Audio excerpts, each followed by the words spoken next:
My name is Deanna DiLorenzo, and this is my final portfolio. The first tool we used was Google Drive. We used Google Drive to complete a slideshow, a spreadsheet, a doc, and a form.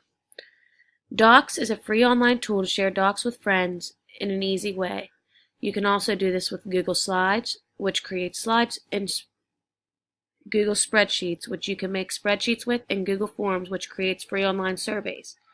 The standard that it follows is Citizen Standards. Teachers can collaborate on files with students as they work together. They can both type and see what each other is typing. The next tool we use is Powtoon. Powtoon is a free application that allows you to create videos as presentations for free. We used Powtoon to make an introduction presentation. Mine was all about pre-K-4 education. It can have music effects and visuals. The standard it goes with is Designer. Students can design their own presentations freely without any guidelines. The next thing we touched on was assessment. Kahoot, to the right here, is a game for assessment. The students can play and make answers in a timely manner. This way the teacher can see everyone's response and know everyone is participating. Socrative is a free online test maker. You can also see other tests made previously by other teachers. This would fall under the collaborative standard because it has teachers working together to make quizzes for more than one use. The next tool that we used was Piktochart. We use this to make an infographic. This is a visual aid to represent info in a visual manner. Piktochart is a free online design software to make infographics. The standards that this falls under is the Learner Standard because it allows teachers to teach in their own way, and Design because teachers and students can design their own visual aid in their own creative ways. The next thing we touched on was QR codes. These are quick response codes. These codes are scanned by a scanner and can take you right to a certain link.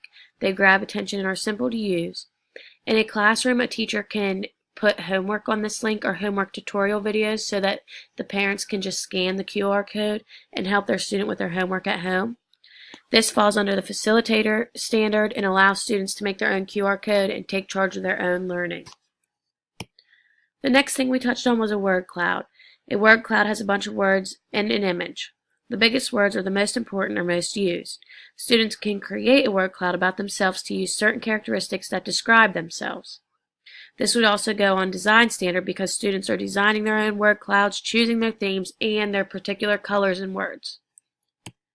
The last thing we did was Screencast-O-Matic, a free online tool that allows you to record your screen, and we use this to screencast over our Google Slides presentation, and I am also using it right now to screencast over my final portfolio. This would fall under the facilitator. It makes students in charge of their own presentations and technology use. And lastly, this is the Voki Avatar. Voki is an online tool that lets users create avatars of themselves that can talk and look exactly like them. We use Voki as an introduction tool. You can use it to introduce lessons when a sub isn't there, any way in the classroom that would be beneficial to your students. This also falls under the Designer standard because it allows students to design their own avatar and they can do it on their own with no guidelines.